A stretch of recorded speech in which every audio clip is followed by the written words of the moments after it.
ஒரு நடிகன் வந்து உங்களுக்கு ஆளுமை திறன் கொண்டவனா இருப்பான் அப்படிங்கிறது நம்மளோட மக்களோட யுகம். நல்ல ஒரு வலுவான ஸ்ட்ராங்கான ஒரு அப்போசிஷன் கொடுக்க முடியும். முன்ஜென்ம கர்மத்தின் அடிப்படையில் தான் இப்போ இருக்கக்கூடிய ஒரு மனிதன் பிறக்கிறான். விலங்கா இருந்து மனிதனை பிறக்க முடியாது. முன்ஜென்மம் அப்படிங்கிற அந்த சப்ஜெக்டின் அடிப்படையில் நீங்க பிறப்பெடுத்துட்டீங்கனாலே முன்ஜென்மத்தோட வேலை முடிஞ்சிருச்சு. இது ஃபியூச்சரில் ஒரு டாக்டர் ஆகலாம், ஒரு இன்ஜினியர் ஆகலாம், இல்லை எதுவுமே படிக்காத ஒரு ஆளாக கூட இருக்கலாம், ரைட்டுங்களா? இது எது டிசைட் பண்ணுதுன்னா ப்ரீ டிசைன் கர்மா. சாமியை கும்பிட்டா நம்மளுக்கு எல்லாமே கிடைக்கும் அப்படிங்கிறதும், சாமியை கும்பிடாதவனுக்கு எதுவும் கிடைக்காது அப்படிங்கிறது இங்கே கான்செப்ட் இல்லைங்க. அந்த மாதிரி வந்து ஜோதிடர்களும் சரி, ஆன்மீகவாதிகளும் சரி, யாரும் அந்த மாதிரியான ஒரு விளக்கங்கள் கொடுக்கல. கடவுள் இருக்கா இல்லை? கடவுள் இப்படிதான் இருப்பாங்க, இதுதான் செய்வாங்கன்னு கிடையாது. உங்களை நீங்கள் கடவுளாக கூட விஷுவலைஸ் பண்ணலாம், உங்களை நீங்கள் ராஜாவை கூட விஷுவலைஸ் பண்ணலாம். அப்போ இந்த கடவுள் அப்படிங்கிற இந்த விஷயங்கள் இருக்கா, உங்களோட நம்பிக்கையின் அடிப்படையில் கடவுள்ங்கிறது தோன்றாங்க. அது நீங்கள் எப்படினாலும் வச்சுக்கலாம். இங்கே போனால் எனக்கு திருப்தியாக இருக்குது அப்படின்னு நினைக்க, ஒரு சினிமாவுக்கு போகிறீங்க, எனக்கு வாரமான நான் சினிமாவுக்கு போயிடுவேன், ரைட்டுங்களா? அப்படின்னா அதுதான் கடவுள். நான் டேட் பண்ணணுங்க என்னோட கேர்ள் ஃப்ரெண்டோட அப்படின்னா அதுதான் கடவுள்.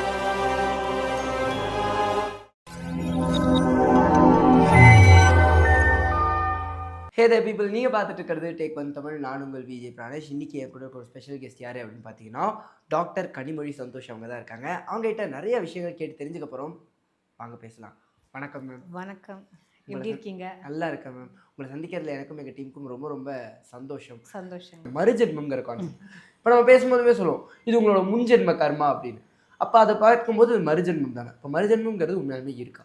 முன்ஜென்மத்தின் அடிப்படையில் தான், முன்ஜென்ம கர்மத்தின் அடிப்படையில் தான் இப்போ இருக்கக்கூடிய ஒரு மனிதன் பிறக்கிறான், ரைட்டுங்களா? அதில் வந்து முன்ஜென்மத்தில் உங்களுக்கு கேள்விகளே எப்படி இருக்கும்னா, நான் வந்து நாயாக பிறந்திருப்பானா, குரங்கா பிறந்திருப்பானா, கழுதையாக பிறந்திருப்பானா, அந்த கேள்விகள் இருக்கும். ஒரு மனிதன் மனிதனாக மட்டுமே பிறப்பெடுக்க முடியுங்க, ரைட்டுங்களா? விலங்குகளாக ஒரு விலங்காக இருந்து மனிதனை பிறக்க முடியாது. ஓகே, உங்களோட கர்மத்தின் அடிப்படையில் உனக்கான பிறப்புக்கான அர்த்தம் இருக்குது. இப்போ நீ வந்து இந்த மாதிரி, அதாவது வந்து ஒரு பிச்சைக்காரனா பிறக்கணும், உன்னோட கர்மத்தின் அடிப்படையில் நீ அடுத்தது அம்பானியாக கூட பறக்கிறதுக்கான வாய்ப்புகள் இருக்குது. அது எது டிசைட் பண்ணுதுன்னா, நீங்கள் இப்போ வந்து ப்ரெசென்ட்டாக இருக்கக்கூடிய அந்த சைக்கிள் தான் டிசைட் பண்ணுதுங்க. உங்களோட பாஸ்ட்டோ ஃபியூச்சரோ கிடையாது. ஏன்னா பாஸ்ட்டை ஏதோ செஞ்சனா தான் நீங்கள் மனுஷனாக பிறந்தாச்சு முதல்ல, ரைட்டுங்களா? இப்போ இந்த ஒரு பாயிண்ட்ல தான் நீங்கள் இப்போ வந்து சொல்லக்கூடிய அந்த மேனிஃபெஸ்டேஷன் சொல்கிறோம் இல்லைங்களா? Law of attraction, manifestation, positivity. எப்பவுமே பாசிட்டிவாக திங்க் பண்ணுங்கள், பாசிட்டிவாக டெலிவர் பண்ணுங்கள், யூனிவர்ஸ் கிட்ட பேசுங்க, இதெல்லாம் இந்த மாதிரியான டெர்மினாலஜிஸ் உங்களுக்கு. இது வந்து முன்ஜென்மம் அப்படிங்கிற அந்த சப்ஜெக்டின் அடிப்படையில் நீங்கள் பிறப்பெடுத்துட்டீங்கனாலே முன்ஜென்மத்தோட வேலை முடிஞ்சிருச்சு, ரைட்டுங்களா? ஏன்னா அந்த இன்னொரு அப்பா அம்மாவுக்கு பிறந்துருச்சு இந்த குழந்தை, ரைட்டுங்களா? இது ஃபியூச்சரில் ஒரு டாக்டர் ஆகலாம், ஒரு இன்ஜினியர் ஆகலாம், இல்லை எதுவுமே படிக்காத ஒரு ஆளாக கூட இருக்கலாம், ரைட்டுங்களா? இது எது டிசைட் பண்ணுதுன்னா pre design karma. Future is not already pre டிசைன்டுங்க, அது நல்லா புரிஞ்சுக்கணும், ரைட்டுங்களா? இந்த ஃபியூச்சரை கம்ப்ளீட்டாக வந்துட்டு டிசைன் பண்ண போகிறது நம்ம தான். அது எப்படி இதன் ரீதியாக டிசைட் பண்ணுது அப்படின்னு பார்த்தீங்கன்னா, நீங்கள் சொல்கிற மாதிரி உங்களோட கர்மத்தின் அடிப்படையில், ரைட்டுங்களா?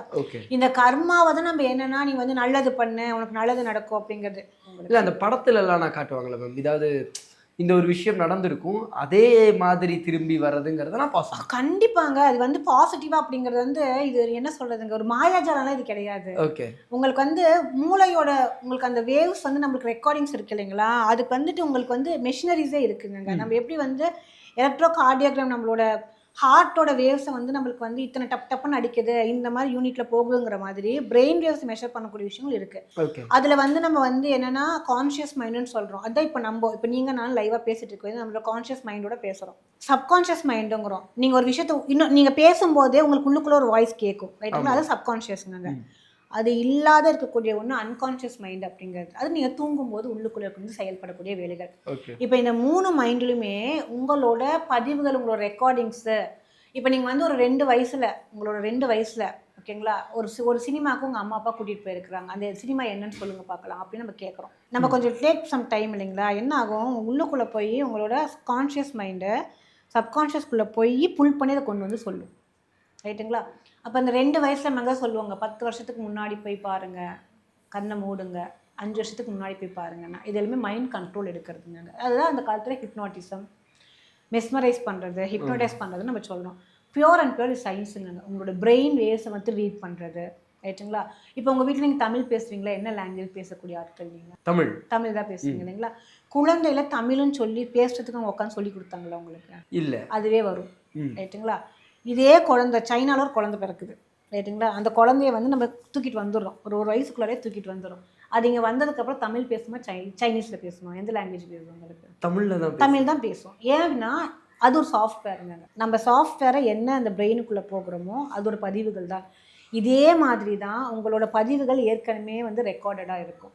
அதை நீங்கள் புல் பண்ணி கொண்டு வரலாம். இப்போ வந்து சில பேருக்கு வந்து தெரப்பி கொடுப்பாங்க, பாஸ்ட் லைஃப் ரெக்ரெஷன் தெரப்பி. நான் இப்போ சொன்னேன் இல்லைங்களா, முன்ஜென்மத்தின் பதிவுகள், அதுக்கான ஒரு தெரப்பி கொடுப்போம். அது வந்து பார்த்திங்கன்னா ஒரு 7 days 9 days 21 daysங்கிற மாதிரியான ஒன்று இருக்கும். உங்களோட பாஸ்ட்டில் உங்களுக்கு ஏதோ ஒரு வகையான ஒரு பயம். இப்போ நிறைய பேர் தண்ணி கண்டா பயமாக இருக்கும், ஒரு ஸ்டெப்பு மேலே ஏறி ஹைட்டு கண்டா பயமாக இருக்கும், உங்களுக்கு நெருப்பை கண்டா பயமாக இருக்கும், ஒரு வேகமாக போகிறதுக்கு பயமாக இருக்கும், இதெல்லாம் இருக்கும். இவங்களுக்கு இதெல்லாம் வந்து நம்ம சில விஷயத்துல வந்து அப்சசிவாக இருப்பாங்க ரொம்ப ஆட்கள். இவங்களுக்கெல்லாம் ட்ரீட் பண்ணக்கூடிய இடத்துல தான் இந்த முன்ஜென்மம் அப்படிங்கிற சப்ஜெக்ட் வந்து நம்மளுக்கு தேவைப்படுது. அப்போ அந்த பதிவுகளை 2 வயசில் இருக்கக்கூடிய விஷயத்த நம்மளால் புல் பண்ணி கொண்டு வர முடியும்னா கண்டிப்பாக முடியும். நம்மளோட சப்கான்ஷியஸ் மைண்டோட முடியும் உங்களுக்கு. மற்ற நினைவுகள் உங்களுக்கு வந்து கிராஸ் ஆகாமல் இருக்கும்போது இந்த விஷயத்தை நம்ம புல் பண்ணி எடுக்கலாம். அப்போ இந்த ஜென்மத்தில் எடுத்தாச்சுங்க, போன ஜென்மத்தில் எடுக்க முடியுமா அப்படின்னா கட்டாயமாக பிரெயினால் எடுக்க முடியும். ஓகே ரைட்டுங்களா. இதை தான் இப்போதைக்கு வந்துட்டு like doctors and scientist there working on this இந்த இது ரைட்டுங்களா. ஏன்னால் ஒரு 30 வருஷம் ஒரு 40 வருஷம் இருக்கக்கூடிய நினைவுகளை எடுத்துக்க முடியுது அப்படின்னால் அப்போ வந்து நேச்சர் வந்து எந்த மாதிரியான ஒரு டிசைனை கொண்டு வந்திருக்கு. அப்போ இறப்புன்னு இந்த உடலுக்கு ஒன்று இருக்குங்க. இறப்புங்கிறது இந்த உடலுக்கு இருக்குது ரைட்டுங்களா. இந்த உடல் இப்போ இந்த பிரெயின் அப்படிங்கிறது வந்து உடல் சம்மந்தப்பட்ட விஷயதா இல்லை வந்து நீங்கள் சொல்கிற மாதிரி ஆன்மா லைக் சோல் சம்மந்தப்பட்ட விஷயமா நம்ம கேட்குறோம். இப்போ ஒரு மனுஷன் இறந்துட்டானா அவனோட நினைவுகளை எப்படி அவன்கிட்ட எப்படி கேட்க முடியும்? அவனே செத்து போயிடுறான், அவன்கிட்ட இருந்து எப்படி கேட்க முடியும் அப்படின்ட்டு. அப்போது இந்த சப்ஜெக்ட் தான் எப்படி எடுத்திருக்காங்கன்னா, ஒரு குழந்தை பிறந்ததுக்கு அப்புறமேட்டுக்கான ஆக்டிவிட்டிஸ் என்ன நடக்குது, பிறந்த குழந்தைக்குள்ளே என்ன ஆக்டிவிட்டி நடக்குது, ஒரு மாத குழந்தைக்குள்ளே என்ன மாதிரி ஆக்டிவிட்டிஸ் நடக்குது. நம்ம என்னென்னா ஒரு மாதம் ஒரு குழந்தை பிரச்சனை படுத்துட்டு இருக்கோம், அதுக்கு வந்து ஊட்டணும், அது அழுவும் சிரிக்கும் சாப்பிடும், இதுதான் நம்ம பார்த்துருக்கோம் ரைட்டுங்களா. அந்த மூளைக்குள்ள இருக்கக்கூடிய அந்த ஆக்டிவிட்டிஸ் பதிவுகள் என்ன நடக்குது அப்படிங்கிற விஷயம் தான் இப்போ ஆராய்ச்சியில் இருக்குது. உடலுக்கு அழிவுகள் இருந்தாலுமே மூளைக்கு இருக்கக்கூடிய நினைவுகளுக்கு அழிவு இல்லைன்னு சொல்கிறாங்க. அப்போ எந்த கான்செப்டில் வந்து ஒரு குழந்தை பிறக்குது, அப்போ வயிற்றுக்குள்ளே இருக்கும்போதே அதுக்கான நினைவுகள் வந்துடுதா அப்படின்ட்டு அதுக்கான ரிசர்ச் வந்து இப்போ போயிட்டுருக்குங்க. அப்போ அந்த முன்ஜென்ம பதிவுகள் அந்த விஷயத்தை பற்றி தெரிஞ்சுக்கலாம்னா ஜாதகத்தில் தெரிஞ்சுக்கலாம். கடவுள் நம்பிக்கை ஒரு சிலருக்கு இருக்காது, கடவுள் நம்பிக்கை அதீதமாக இருக்கிறவங்களும் நம்ம பார்க்க முடியும். கடவுள் நம்பிக்கை இல்லாதவன் அவனோட வேலையை செஞ்சுட்டு ரெகுலரான லைஃப்பில் போயிட்டு இருக்கும்போதுமே அவன் நல்லா தான் இருக்கான் அப்படின்னா, அவ்வளோ கடவுள் நம்பிக்கையோட சாமி கும்பிட்டு எல்லாத்தையும் பண்ணுறவனோட லைஃப் கொஞ்சம் பேடாக இருக்குன்னா இதில் என்ன ஒரு டிஃப்ரென்ஸ் வருது? சாமியை கும்பிட்டா நம்மளுக்கு எல்லாமே கிடைக்கும் அப்படிங்கிறதும் சாமியை கும்பிடாதவனுக்கு எதுவும் கிடைக்காது அப்படிங்கிறது இங்கே கான்செப்ட் இல்லைங்க. அந்த மாதிரி வந்து ஜோதிடர்களும் சரி ஆன்மீகவாதிகளும் சரி யாரும் அந்த மாதிரியான ஒரு விளக்கங்கள் கொடுக்கல. உங்களுக்கு வந்து உங்களுக்கான ஒரு ஆம்பிஷன்ஸ் இருக்கும், இது கூட ஆகணும் அப்படின்ட்டு, அது மேலே நம்பிக்கை வைங்க, அது மேலே நீங்கள் ட்ரஸ்ட் பண்ணுங்கள் ரைட்டுங்களா. அந்த ட்ரஸ்ட்டை நீங்கள் கொண்டு போயிட்டே இருக்கும்போது உங்களுக்கு நீங்கள் கடவுள் அப்படிங்கிற அந்த விஷயத்தை நமக்கு தேவையே கிடையாது. ஓகே, ஆனால் கடவுள் இருக்கா இல்லையா? ஒரே கடவுள் இருக்கா இல்லையா, நீங்கள் கடவுளை பார்த்துருக்கீங்களா? கண்ணால் பார்த்தது கிடையாது. கண்ணால் பார்த்தது இல்லை. ஓகேங்க, கோயிலுக்கு போயிருக்கீங்களா? கோயிலுக்கு ரெகுலராக போகும். அப்போ எப்படி கடவுளே பார்த்தது இல்லை, இப்போ கோயில் போய் யாரை பார்க்குறீங்க? அது ஒரு வைப்பு, ஒரு பாசிட்டிவிட்டி அங்கே கொடுக்குது. அதுதாங்க. இப்போ என்னன்னா இந்த நம்ம வந்து யாரை எந்த பர்சனை கேள்வி கேட்டாலுமே கடவுளை பார்த்துருக்கேன்னா நோன் தான் சொல்லுவாங்க. ஆமாம் ரைட்டுங்களா. ஏன்னா நம்மளோட அந்த மைண்ட் வந்து எப்படி இருக்கும் அப்படின்னா அந்த விஷயங்கள் இன்னும் நம்ம போய் அதில் ரீச் ஆகலைங்கிறது நம்மளோட சப்கான்ஷியஸோட ஹிட்டுங்க ரைட்டுங்களா. அதனால நம்ம கான்ஷியஸ் மைண்ட் என்ன சொல்லணும்னா பார்த்தது கிடையாதுன்னு. இப்போ ஏன் வந்து கோயிலுக்கு போய் உட்காந்துக்கிறேன்னு நம்ம கேட்போம் உடனே, கோயிலுக்கு ஏன் போகிறோம்? கோயிலுக்கு தான் போயிருக்கேங்க அப்படின்னா அப்போ கோயிலுக்கு யாரை பார்க்க போகிறோம் அடுத்த கேள்வி ரைட்டுங்களா. இது என்னன்னா ஆக மொத்தம் நம்மளோட உள்ளுக்குள்ளே கூடிய வந்து சப்கான்ஷியஸ் மைண்டுக்குள்ளார நம்ம எந்த விஷயத்துலையும் நம்புறது கிடையாது. நம்மளுக்கு நம்பிக்கை இருந்துச்சுன்னு வச்சுக்கோங்களேன், எடுத்த பதில் எப்படி தெரியுமா வரும்? பார்த்துருக்கேன் நான் தான் கோயிலுக்கு போனேன், கோயிலில் கடவுளை பார்க்குறாங்க, போனால் எனக்கு சந்தோஷமாக இருக்குது, எனக்கு போனால் அங்கே எல்லாமே கிடைக்குதுங்கிற அந்த ஸ்டேட்மெண்ட்டோடு நம்ம வந்துடுவோங்க. நீங்கன்னு இல்லை, யாருக்கிட்ட இந்த கேள்விகள் கேட்டாலுமே என்கிட்ட ஆல் ஆஃப் சடன் இந்த கேள்விகள் வந்தாலுமே நான் கடவுளை பார்த்தது இல்லையேன்னு. அப்போ எதுக்கு இப்போ கோயிலுக்கு போவனே, நான் வாரமானா தவறாமல் நான் போவனேன்னு சொல்லுவேன் ரைட்டுங்களா. எதுக்காக போகிறேன்னு, ஏன்னா நம்மளுக்குள்ள அந்த கான்ஃபிடென்ட்டு ட்ரஸ்ட் கிடையாதுங்க. கடவுள் இப்படி தான் இருப்பாங்க, இதுதான் செய்வாங்கன்னு கிடையாது. இதை தாங்க ஃபுல் அண்ட் ஃபுல் இப்போ என்ன பண்ணுறாங்கன்னா பாசிட்டிவிட்டி மேனிஃபெஸ்ட் விஷுவலைஸ் பண்ணுங்கள். நீங்கள் இப்போ கடவுளாக உங்களுக்கு எப்படி தோணுதோ அதை விஷுவலைஸ் பண்ணுங்கள். உங்களை நீங்கள் கடவுளாக கூட விஷுவலைஸ் பண்ணலாம், உங்களை நீங்கள் ராஜாவை கூட விஷுவலைஸ் பண்ணலாம். அதை விஷுவலைஸ் பண்ணும்போது அது ஆட்டோமேட்டிக்காக உங்களுக்கு என்ன ட்ரஸ்ட் ஏற்படுது. ட்ரஸ்ட் அடிப்படையில் தான் உங்களுக்கு வின் பண்ணலாம் மெயின், அதுதான். அப்போ இந்த கடவுள் அப்படிங்கிற இந்த விஷயங்கள் இருக்கா, உங்களோட நம்பிக்கையின் அடிப்படையில் கடவுள்ங்கிறது தோன்றாங்க. அது நீங்கள் எப்படினாலும் வச்சுக்கலாம். நான் கோயிலுக்கே போகிறது இல்லைப்பா, நான் வீட்டிலே உட்காந்துட்டு இருக்கேன். இன்னொன்று சொல்ல போனால், இப்போ உங்களோட ஃப்ரெண்ட்ஸோட போனால் உங்களுக்கு ஒரு ஹாப்பினஸ் கிடைக்குதா? ரைட்டுங்களா? அங்கே அங்கே அது உங்களுக்கு ஒரு கடவுள் ஸ்பாட்டு, அவ்வளோதான். அது பேர் கடவுள் ஸ்பாட், அவ்வளோதான். ரைட்டுங்களா? ஒரு சும்மா போகிறேன் நான் வெளிலப்பா, ஒரு டீ கடையில் ஃப்ரெண்ட்ஸோட இன்னொரு ஹாய் சொல்லிட்டு போனால் ஹாப்பினஸ். அந்த டீ கடை ஸ்பாட் உங்களுக்கு கடவுள் ஸ்பாட். ஓகே. ஸோ எங்கெல்லாம் உங்களுக்கு ட்ரஸ்ட் அண்ட் ஹாப்பினஸ், திருப்தி, இங்கே போனால் எனக்கு திருப்தியாக இருக்குது அப்படின்னு நினைக்க, ஒரு சினிமாவுக்கு போகிறீங்க, எனக்கு வாரமான நான் சினிமாவுக்கு போயிடுவேன், ரைட்டுங்களா? அப்படின்னா அதுதான் கடவுள். நான் டேட் பண்ணணுங்க என்னோட கேர்ள் ஃப்ரெண்டோட அப்படின்னா அதுதான் கடவுள். ஏன்னா அந்த இடத்துல நீங்கள் நம்பிக்கை வைக்கிறீங்க, உங்களோட சந்தோஷம் அங்கே வருது, ஆட்டோமேட்டிக்காக அதுதான் கடவுள். ஸோ கடவுளை வந்து நம்ம டிஃபைன் பண்ண முடியாது, எதுவாக கூட இருக்கலாம். இப்போ நான் பேசிகிட்டு இருக்கேன், இப்போ எனக்கு முன்னாடி நீங்கள் உட்காந்துருக்கீங்க, இப்போ நான் உங்கள் மேலே உங்களோட ட்ரஸ்ட்டு, சேனல் நல்லா போட்டுருவாங்க, சூப்பராக வந்துடும் அப்படின்னா நீங்கள் எனக்கு கடவுள், அவ்வளோதான். இப்போ ஆனால் ஒரே நேரத்தில் ஒரே இடத்துல அதே ஹாரோஸ்கோப்போட பிறந்தவங்களோட லைஃப் வந்து வெவ்வேறு மாதிரி இருக்குது. இதுக்கான மெயினான ரீசனாக என்ன? நீங்கள் இது வந்து ஈஸியாக கேட்டல. எப்படின்னா, ரெட்டை குழந்தையோட ஜாதகம், ஓகே, ஒரு ட்வின்ஸோட சார்ட்டுங்க, ஒரே இடத்துல ஒரே நேரத்தில் கூட ஒரே மாதிரி பிறக்குதுன்னு எப்படி மாற்றம் இருக்குது அப்படின்னா, நீங்கள் ஃபஸ்ட்டு கேட்டக்கூடிய ஒரு கேள்விகள், அதாவது என்ன, நீங்கள் எப்படி இந்த ஆஸ்ட்ராலஜிக்குள்ளே உங்களுக்கு வரதுக்கான ஒரு விருப்பம் சொன்னீங்க இல்லைங்களா? எனக்கு ட்வின்ஸுங்க, ரைட்டுங்களா? எனக்கு 2 பசங்க. ஓகே. 2 பேத்துக்கும் இருக்கக்கூடிய டைம் டிஃப்ரென்ஸ் வித்தியாசங்கள் பார்த்தீங்கன்னா 35 செகண்ட். நீங்கள் ஜாதக கட்டம் பார்த்தீங்கன்னா ஒரே மாதிரி தான் பிளானட்ஸ் உட்காந்துட்டே இருக்கும் பார்க்குறதுக்கு, நீங்கள் பார்க்கக்கூடிய சார்ட்டை பார்க்கும்போது. ஆனால் 2 பேரும் பை கேரக்டர், லைக்ஸ் அண்ட் டிஸ்லைக்ஸு, இவன் வேறு அவன் வேறு, எக்ஸ்ட்ரீம்லி டிஃப்ரெண்ட். ஓகே. சொல்லப்போனால் வந்து ஆப்போசிட் போல்ஸ். 2 பேத்துக்கும் 35 வினாடி, 35 செகண்ட்ஸ் டிஃப்ரென்ஸ். ஓகே. அந்த 35 டிஃப்ரென்ஸ் உங்களுக்கு வந்து இந்த செகண்ட்ஸ் டிஃப்ரென்ஸில் இவங்க 2 பேரோட கேரக்டர் சேஞ்சஸ் எல்லாமே மாற்றங்கள் 35 வினாடியில், ரைட்டுங்களா? அப்போ வந்து ஒரு 35 செகண்ட் வித்தியாசத்தில் ஒரு ஜாதகம் மாறுது அப்படின்னா அந்த நேரத்துக்கு எவ்வளோ ஒரு வேல்யூ இருக்கும். அடுத்தது இதே ஒரே டைமில் பிறக்கக்கூடிய குழந்தைங்களோட வாழ்க்கை வந்து முழுக்க மாற்றங்கள் இருக்கிறதுக்கான வாய்ப்புகள் இருக்குது. ஏன்னா உங்களுக்கு வந்து சந்திரன் நகர்விலேயே தான் இருப்பார், அவர் எங்கேயும் நிற்கிறது இல்லை, ரைட்டுங்களா? அவர் நகர்விலேயே இருக்கும்போது ஒரு ஃப்ராக்ஷன் ஆஃப் செகண்டுக்கு எவ்வளோ நேரம் அவர் எடுக்கிறார் மூவ்மெண்ட் பண்ணுறதுக்கு, உங்களுக்கு இப்படிங்கும்போது அந்த மூவ்மெண்ட்டில் இருந்துகிட்டே இருப்பார். அந்த வகையில் ஜாதகம் பார்க்குறது கட்டங்கள் ஒரு மாதிரி இருந்தாலும் அதுக்குள்ளே இருக்கக்கூடிய நட்சத்திரங்கள் மாறும். அந்த ஸ்டார் அனாலிசிஸ் பேஸ் பண்ணி உங்களுக்கு சார்ட்டு மாறும், விதிகள் மாறும். எனக்கு பிடிச்சது எனக்கு பிடிக்காது, பார்க்குறதுக்கு 2 ஒரே மாதிரி இருந்தால் கூட இந்த வேலைகள் எல்லாமே சேஞ்சஸ் இருக்கும். 2 பேத்துக்கான கர்ம விதியும் வேறு. 35 செகண்ட் வித்தியாசத்தில் இவ்வளோ பெரிய வித்தியாசம் அப்படின்னா, நிறைய பேர் பார்த்தீங்கன்னா ஒரு 3 to 4 நான் பிறந்திருப்பேங்கன்னு சொல்லுவாங்க. ஸோ நான் எல்லாருக்கும் இப்போ வந்து நிறைய பேர் வந்துட்டு லைக் ரொம்ப அவங்க வந்து ஆஸ்ட்ராலஜியில் ரொம்ப கவனமாக இருக்காங்க. அப்போ அவங்க என்ன பண்ணிடுறாங்கன்னா எழுதி வச்சுருக்காங்க இந்த டைம் பீரியட்லாம். 80s 70sலாம் பார்த்தீங்கன்னா அவங்க டைம் தெரியாது. சில பேர் குழந்தை வீட்லேயே வந்து அப்படிலாம் குழந்தை பெற்றுருவாங்க இல்லைங்களா? அந்த மாதிரி இருக்கக்கூடியவங்களுக்கு நம்ம ரெக்டிஃபிகேஷனே பண்ணுவோம். நீங்கள் 3 to 4 டைம் சொன்னால் இல்லைங்க இந்த டைமில் தான் அப்படின்னு சொல்லிட்டு நம்ம இந்த டைமில் அதுவே ஃபார்முலா பேஸ் பண்ணி இது அவங்களுக்கு. இப்போது விஜய் அவர்கள் பொறுத்த வரைக்கும் இப்போ ஓப்பனாக அவர் இந்த நடிப்புலேருந்து அரசியல் வந்திருக்காரு. இப்போ அரசியல் பாதை அவருக்கு எப்படி இருக்கும் நார்மலாக நீங்கள் பார்த்து சொல்லணும்? இப்போ வந்து விஜய் சாரை பொறுத்த வரைக்கும் ஒரு 5 வருஷத்துக்கு முன்னாடி பார்க்கும்போது, இல்லை அவரே யோசிக்கும் போது, அவர் வந்து பாலிடிக்ஸ்குள்ளார வரலாமாங்கிற அந்த ஒரு மைண்ட் செட் கூட ஒரு 5 வருஷத்துக்கு முன்னாடி இருந்திருக்காரு. யாருமே நம்மளுமே யோசிச்சது கிடையாது.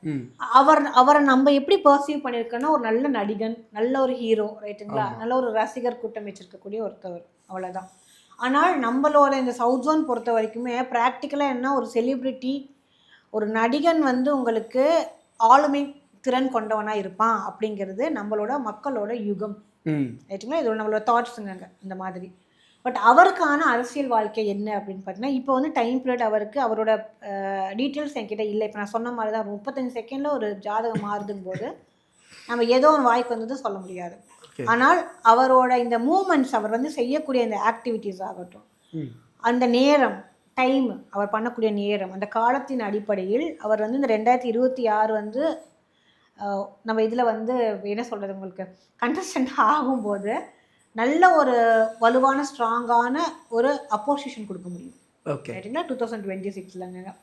ஸோ இந்த டைம் வந்து அப்புறம் நல்ல ஒரு ஸ்ட்ராங்காக ஒரு இடத்த பிடிக்கிறதுக்கான ஒரு வாய்ப்புகள் இருக்குங்க.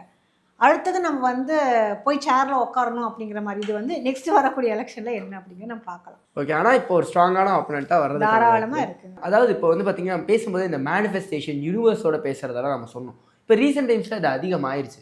அப்போ நம்ம மேனிஃபெஸ்ட் பண்ணி ஒரு விஷயத்த நம்ம பாசிட்டிவாக பேசினா அது அப்போ கண்டிப்பாக நடக்கும். கண்டிப்பாக மேனிஃபெஸ்டேஷன் அப்படிங்கிற விஷயம் வந்து முந்தின காலத்துலேருந்தே இருக்குங்க, ரைட்டுங்களா? நம்ம அந்த ஒரு டைம் பீரியட் மாற மாற உங்களுக்கு அந்த டேர்ம்ஸ் தான் மாறுதே தவிர ஃபஸ்ட்டு மெடிடேஷன் வந்துச்சு. ஆமாம். ரைட்டுங்களா? அதுலேயே நம்ம என்ன பண்ணிட்டு இருக்கிறோம், கண்ணை மூடி தியானம் பண்ணுங்க, உங்களுக்கு என்ன விருப்பமோ அதை நினைங்கன்னு சொல்லுவோம். ரைட்டுங்களா? அதுக்கப்புறம் இப்போ அந்த டேர்ம் அப்படியே மாறி போய் இப்போ மேனிஃபெஸ்டேஷன் வந்துருச்சுங்க. இதோட இந்த சோஷியல் மீடியாவில் இருக்கக்கூடிய இந்த ரீச் வந்து எல்லாத்துக்குமே இந்த மேனிஃபெஸ்டேஷன் கொண்டு போயிடுச்சுங்க. இது ஒன்றுமே இல்லை, உங்களோட நீ என்ன நினைக்கிறாயோ அதுவாகவே நீ மாறுகிறேன்னு சொல்லக்கூடிய அந்த பழைய ஸ்லோகன் தான் இப்போ மேனிஃபெஸ்டேஷன். ஆனால் அந்த 11 மேம், இந்த 11 இந்த 11:11 அப்படிங்கிற மாதிரிலாம் கொடுக்குறாங்களே, ஏஞ்சல் நம்பர்லாம் சொல்லுவாங்க. 888 999 பண்ணுங்கன்னு சொல்லிட்டு இதெல்லாம் பார்த்தீங்கன்னா புதுசாக வந்து கிரியேட் பண்ணி நம்ம மக்களோட அட்டென்ஷனை கிரியேட் பண்ணணும் அப்படிங்கிற விஷயத்துக்காக கொண்டு வந்தாங்க. இப்போ இந்த 11:11 நம்ம சொல்கிறோம் இல்லைங்களா, இருக்கிறதையே வந்து இருக்கக்கூடிய கிரகமே 9 கிரகங்கள் தான் டோட்டலாக. 9க்கு மேலே ஒன்றுமே இல்லை எண்ணு. ஓகே, ரைட்டுங்களா? அதுக்கு மேலே 8ஆம் நிலைன்னு சொல்லுவாங்க. இந்த 8க்கு மேலே 8ஆம் நிலை தான். ரைட்டுங்களா? 8க்கு மேலேயே 8ஆம் நிலை தான், அதுக்கு மேலே ஒன்றுமே கிடையாது. அப்போ இந்த 11 அப்படிங்கிறது என்ன வருது, சைபர் 0 0ன்னு சேர்த்துப்போ 10 நீங்கள் சேர்த்திங்கன்னா 1 தான் சொல்லுவாங்க. ரைட்டுங்களா? அப்போ 11 அப்படிங்கும்போது ஃபேன்சி நம்பர் ஆகிடுது. எங்கேருந்து ஃபேன்சி நம்பர் ஸ்டார்ட் ஆகுதுங்க, 11லேருந்து ஸ்டார்ட் ஆகுது இல்லைங்களா? வேறு எந்த நம்பரோட சேரும்போதும் இல்லை, ஒன்னோட ஒன்று சேரும்போது ஃபேன்சி ஆகுது. அதை தான் இப்போ வந்து உங்களுக்கு ஏஞ்சல் நம்பர்லாம் சொல்லி கொண்டு வராங்க.